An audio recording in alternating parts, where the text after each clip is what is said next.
ला ला ला ला ला ला ला ला ला ला ला ला। कैसी हो मेरी छिलट्टियों। तो जी यहाँ पर मुझे सुबह से शाम हो गई किचन में काम करते करते करते करते, लेकिन किचन से अभी बाहर निकलना नहीं हुआ क्योंकि आज सुबह मैंने निकाल लिया था घी। तो जब घी निकालो तो उसके बर्तन में सारी नीचे मलाई जो है वो जम जाती है। तो उसमें मैंने ऐसा करा था सुबह में ही कि उसमें मैंने पानी भर दिया था और उसमें मीठा सोडा डालकर रख दिया था कि मैं ये शाम में इसको मांज लूँगी। और अब मैं यहाँ पर यही कर रही थी, मैंने उसको चूल्हे पर चढ़ा दिया था कि थोड़ा ये मतलब हल्का मतलब आसानी से छूट जाएगा। तो वही होता है जब मैं उसमें ना चम्मच चलाती हूँ, स्टील का हो या लकड़ी का हो, तो वो आसानी से खुद ब खुद छूटने लगता है। बस चम्मच चलाओ और वो छूटने लगता है। और साथ में मैंने चढ़ा दी थी चाय भी, क्योंकि अब चाय पीने को बहुत ज़्यादा दिल चाह रहा था। बस अब कोई चाय बना के दे दे, लेकिन कोई नहीं था देने वाला, वो मुझे खुद ही बनाना थी। और ये आ गई थी पेस्ट्री भी, लेकिन ये मेरे लिए नहीं है, मुझे नहीं खाना, मुझे कोई ज़्यादा पसंद नहीं। ये है बच्चों के लिए, जो कि बच्चे फ़िलहाल अभी गए हुए हैं ट्यूशन को। जब वो ट्यूशन से आएंगे तो वो खाएंगे। तो यहाँ पर चाय मैंने बना ली थी, आ गए थे हस्बैंड, तो वो बोले कि चलो तुम वीडियो बना लो, मैं चाय जो है वो कपों में डाल लेता हूँ। तो मैंने कहा चले, इससे अच्छी क्या बात है। लेकिन हस्बैंड ने बिल्कुल नहीं बनाई। आप ये मत सोचो कि मेरे हस्बैंड ने चाय बनाई है, मैंने खुद बनाई है चाय। बस डाली उन्होंने कपों में। तो अब हम बैठकर पियेंगे चाय। अच्छा, चाय पीते मैं आपको बता नहीं रही हूँ, इस टाइम अजीब सी तबीयत होती है, तो मेरा इतना दिल चाह रहा था कि बस फिर लेट जाऊँ। तो मैं चाय पीकर ना बस 5 या 10 मिनट के लिए मैं सोफ़े पर ऐसे ही बस लेट गई थी सिकुड़ कर, क्योंकि ठंड हो रही है, अब ऐसे लेटा ही नहीं जाता है। लेकिन मैं लेट तो गई थी, लेकिन मेरा दिल, जिगर, गुर्दा, फेफड़ा जो सब था ना, वो मेरा सब किचन में ही था, क्योंकि यहाँ पर पड़े थे बर्तन धोने के लिए। क्योंकि अभी ये भगोना मैंने चढ़ा दिया था, तो इसको भी मांजना था। देखिए, मैं आपसे कह रही थी ना कि सारी जितनी मलाई होती है वो सब छूट जाती है, सब छूट गई है। अब बस मैं इसको हल्का सा स्क्रबर मारूंगी स्टील का, और ये बिल्कुल साफ़ हो जाएगा भगोना, और ये बर्तन भी मैं वॉश कर लूँगी। तो जल्दी जल्दी से बस अब मैंने ये बर्तन वॉश करे, और बर्तन वॉश करने के बाद यहाँ पर मैंने इनको सजा दिया है कि ये अब तुम सूख जाओ और मेरी जान छोड़ो। लेकिन ऐसा कैसे हो जाएगा, ये इतनी जल्दी जान थोड़ी छोड़ने वाले। ना किचन से जान छूटने वाली है इतनी जल्दी। अब रखी हुई थी सब्जी जो कि दोपहर में आई थी, तो अब मैंने कहा चले अब ये भी बना ही लेती हूँ साथ में। तो आ गई थी, गोभी थी और पालक था, तो मैंने कहा चले अब इसको गोभी और पालक के साथ भी साफ़ करती हूँ, उसको बनाकर काट कूट कर फ्रिज में रख देती हूँ, क्योंकि कल को आसानी होगी मुझे सुबह में, क्योंकि सुबह में इतना टाइम नहीं होता है कि सब्ज़ी बना लो। अच्छा, ये पालक, कुछ पालक फ्रिज में रखा हुआ था, मतलब साफ़ करा हुआ रखा था, बस इसको काटना था। तो लेकिन था थोड़ा, तो वह मैंने कहा चले अभी ये जो पालक है ना, सबको मिक्स करके मैं साफ़ करके और काट लूँगी। तो काट कूट कर मैंने एयर टाइट बॉक्स में करके और मैं रख देती हूँ। गोभी को भी बहुत छोटा छोटा फूल करके कट करके, और वो भी मैंने डब्बे में करके मैं रख दूँगी फ्रिज में। तो आप ये देख सकते हैं, पालक भी कट गया, गोभी भी कट गई। अब ये गोभी जो है ना, मैं इंशाल्लाह कल बनाऊँगी। अच्छा, ये गोभी जो है ना, मतलब बच्चों को लंच में देने के लिए भी, और वैसे भी अगर हम लोग पराठे के साथ या रोटी के साथ खाएं तो बहुत अच्छी लगती है। तो गोभी को तो खैर कई तरीके से बनाया जाता है। तो गोभी बनाने के बाद यहाँ पर फिर बर्तन हो गए थे, तो वो भी बर्तन मैंने वॉश करके वहीं पर लगा दिए, किचन को बिल्कुल साफ़ सुथरा कर दिया है। लेकिन ये सिंक जो है ना, ये कभी खाली रह ही नहीं सकती। मैंने अभी बर्तन वॉश करे, देखिए फिर प्लेट आकर यहाँ पर डल गई है। क्यों डली है? क्योंकि बच्चों ने खाई पेस्ट्री, और साथ में आ गया दूध भी। तो चलिए दूध भी बॉईल करने के लिए रख देते हैं, हमारे काम तो ख़त्म ही होने वाले नहीं हैं। तो अब ये हो गई है गुड वाली मॉर्निंग, यानी कि नेक्स्ट मॉर्निंग है। तो यहाँ पर बच्चे जा रहे हैं स्कूल को। आज मैंने कोई उनका नाश्ता नहीं दिखाया आप लोगों को, ना मैंने उनका लंच दिखाया कि मैंने क्या बनाया।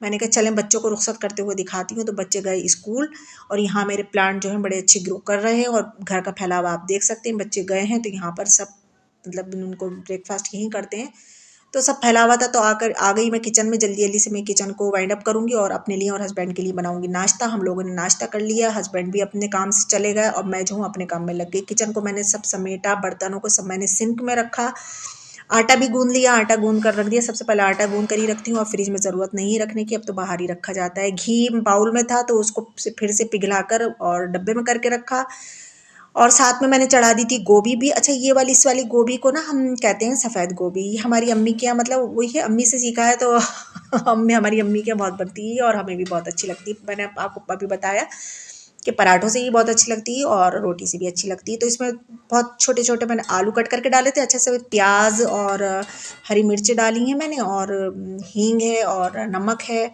और ज़ीरा, ये सब इसको करके भंगार करके इसको मतलब ऑयल में, और इनको छोक देते हैं और थोड़ा सा पानी डाल के रख देते हैं गलने के लिए, और ये बड़ी अच्छी सी मज़े से तैयार हो जाती है, बिल्कुल भुनी भुनी सी। अच्छा, यहाँ पर मैं लेकर आई थी अपने पंप, तो मैंने कहा चले थोड़े बहुत आप लोगों के साथ अपनी शॉपिंग भी शेयर कर देती हूँ। तो ये रखे हुए थे, मुझे एकदम से ध्यान हुआ, चले दिखाती हूँ। तो मैं ये बालूजा के यहाँ से लेकर आई हूँ, जो कि मेरे ब्रदर इन लॉ हैं, मेरे बहनोई की शॉप है वो। तो ये वहाँ से लेकर आई थी मैं पंप, मुझे बहुत अच्छे लगे थे, मेरे सूट के साथ मैच हो रहे हैं। और जैसे इसके ऊपर एम्ब्रॉयडरी करी हुई है ना, बिल्कुल ऐसी ही करी हुई है मेरे ड्रेस पर। तो अभी तो मुझे खैर और भी लेकर आना है, तो मैंने कहा चलें अभी तो यही रखे हुए हैं सामने, तो मैं आप लोगों के साथ शेयर कर देती हूँ। तो आप लोग मुझे कमेंट्स में ज़रूर बताना कि आप लोगों को मेरे ये पंप्स कैसे लगे। तो अच्छा, बस बहुत छोटी हील में मैंने लिए हैं, क्योंकि माशाल्लाह मेरी हाइट अच्छी है और ज़्यादा हील मुझसे पहनी ही नहीं जाती है। पहनने को मेरे हस्बैंड कहते हैं कि नहीं पहनो, तुम्हारी हाइट नॉर्मल है, कोई ऐसी नहीं है। तो और मुझसे और लोग भी कहते हैं, लेकिन मुझसे ना पहना नहीं जाता है, फिर पैर दुखने लगते हैं तो क्या फ़ायदा। तो बस ये मैंने कहा चले आप लोग के साथ शेयर कर देती हूँ, और अगर आप लोग चाहें तो आप लोग भी जाकर वहाँ पर बाय कर सकते हैं, बहुत अच्छे अच्छे शूज़ होते हैं। तो यहाँ पर मैंने आप लोगों के साथ थोड़ी बहुत अपनी शॉपिंग जो थी जूतों की शेयर कर दी। अच्छा, यहाँ पर मेरा हाथ जो जल गया, यहाँ पर हाथ भी जल गया था मेरा, गोभी जब बना रही थी ना, तो साथ साथ चूल्हा भी साफ़ करती रहती हूँ मैं, तो वो भगोने पर हाथ लग गया मेरा, तो यहाँ पर ये जल गया जो आपको नज़र आ रहा है। तो ये इसमें बहुत जलन हो रही थी, खैर कुछ लगाया नहीं, बस सी सी करे चले आ रही थी, जलन का एहसास हो रहा था। तो खैर कुछ करा नहीं उसके साथ, तो सही हो जाएगा खुद इंशाल्लाह।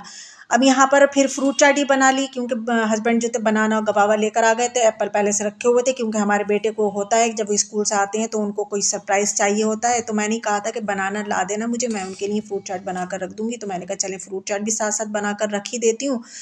तो जल्दी से फ्रूट चाट बनाकर खटपट से, और मैंने रखा उसको ढककर प्लेट से, कि ये जब तक खाने का टाइम होगा तो बहुत अच्छी ना इसमें अच्छी सी हो जाती है, ज़रा गली गली सी। तो इधर आ गए, फिर टेलर साहब भी मैंने साफ़ सफाई कर ली थी। ये अच्छा हुआ जब मैंने साफ़ सफाई करी, उसके बाद ही टेलर साहब आए यहाँ पर। अब हमने ना सोचा कि बार बार टेलर के पास जाने से अच्छा है एक सा उनको घर पे ही बुला लेते हैं, घर पे ही सिलवा लेते हैं उनसे सारे कपड़े। तो अब मैं क्या सिलवा रही हूँ ये मैं बताऊँगी खैर आपको बाद में, अभी कुछ नहीं बताऊँगी, अभी ये सरप्राइज़ है, ज़रा सब्र करें। और साथ में आ गई थी ये विंटर की एक सौगात, ये है शकरकंदी, जो मुझे बहुत पसंद है। तो ये आ गई थी, और हमारे हस्बैंड पता पता नहीं कितनी लेकर आ गए, और लाकर मुझसे कह रहे हैं कि तुम ना शकरकंदी की खीर बड़ी अच्छी बनाती हो, ज़रा शकरकंदी की खीर बना लेना। अब ये बताइए, इतनी ढेर की शकरकंद लेकर आए हैं, मेरे ख्याल से शायद 2 किलो होंगी, क्योंकि ये भारी होती है वज़न में। अब इनके लिए तो मनो पे मुझे दूध चाहिए। तो मैंने कहा हाँ अभी तो फ़िलहाल मैं नहीं बना रही हूँ, हाँ बना दूँगी, क्योंकि और इससे पहले कह रहे थे कि रस भी आ गया है, रस की खीर भी बना लो यार। तो मैंने कहा हाँ अभी बना लेंगे, अभी इतनी विंटर नहीं आई है कि अभी ये चीज़ें बन जाएंगी, अभी तो काफ़ी टाइम है, बना लेंगे। तो यहाँ पर अच्छा मलाई मैं निकालने लगी थी दूध में से, मैं कोई अभी खीर नहीं बना रही हूँ, आप लोग ये मत समझना कि मैं खीर बनाने खड़ी हो गई, मैं दूध में से मलाई निकाल रही थी, क्योंकि सुबह इतना टाइम नहीं था कि मैं मलाई निकाल लेती दूध में से, क्योंकि दोनों बच्चों को साथ में ही जाना था आज। तो क्योंकि उनका एनुअल डे आ रहा है, तो उसकी प्रैक्टिस वगैरह थी, तो दोनों बच्चों को साथ में निकलना था। तो मैंने कहा चले मैं बाद में निकाल लूँगी, तो मैंने सोचा चले अब मैं काम तो कर ही रही हूँ साथ में, तो मैं दूध की जो है मलाई भी निकाल लेती हूँ, और ये भगोना भी चेंज कर देती हूँ। अब मैं इसको निकाल कर मैंने दूसरे भगोने में कर दिया। अभी इस भगोने में बस मैं चाय बना लूँगी खाना खाने के बाद, अभी खाना नहीं खाया है, और खाना खाने के बाद मैं चाय बनाऊँगी। इस टाइम पर बस बस अजीब सी मेरी तबीयत होने लगती है, कि बस आँखें मिचने लगती हैं, सर में दर्द सा होने लगता है, बस ये दिल चाहता है कि कोई मुझे चाय बना कर दे दे। मैं इतनी चाय की शौकीन नहीं हूँ, पता नहीं क्यों ये दिन ऐसे हैं कि पता नहीं क्या मुझे इतनी अच्छी लग रही है चाय इन दिनों में। और यहाँ हमने खाना खा लिया, आज खाना इस साइड में खाया है ब्लैंकेट के ऊपर, क्योंकि वो चादर टेलर साहब ने ले ली थी, उस पर वो अपनी मशीन रख कर बैठे हुए हैं। तो मैंने कहा चलिए ब्लैंकेट धुलने का तो है, तो चलिए इसी पे खा लेते हैं दस्तरखान लगा कर। खाना खाने के बाद फिर मैंने चाय बनाई, खूब सारी अदरक डाल के इसमें अपने लिए चाय बना ली है, और अब हम पियेंगे चाय। और दस्तरखान समेट दिया है, किचन भी साफ़ कर दिया है, मगर अब बर्तनों का लग गया है ढेर। तो मैं सोच रही हूँ कि यहीं पर ही अब अपने व्लॉग का एंड कर देती हूँ, चाय पी लेती हूँ, और फिर चाय पीकर जो है ये बर्तनों का जो ढेर है माशाल्लाह से, इस बर्तनों के ढेर को भी धोना है, वॉश करना है। और काफ़ी लॉन्ग भी हो गया, अब मैं चाय पीती हूँ जाकर अदरक वाली, बड़े मज़े की चाय हो गई थी, और यहीं पर करती हूँ मैं अपने व्लॉग का एंड। तो चलिए फिर मिलूँगी इंशाल्लाह, अल्लाह हाफ़िज़।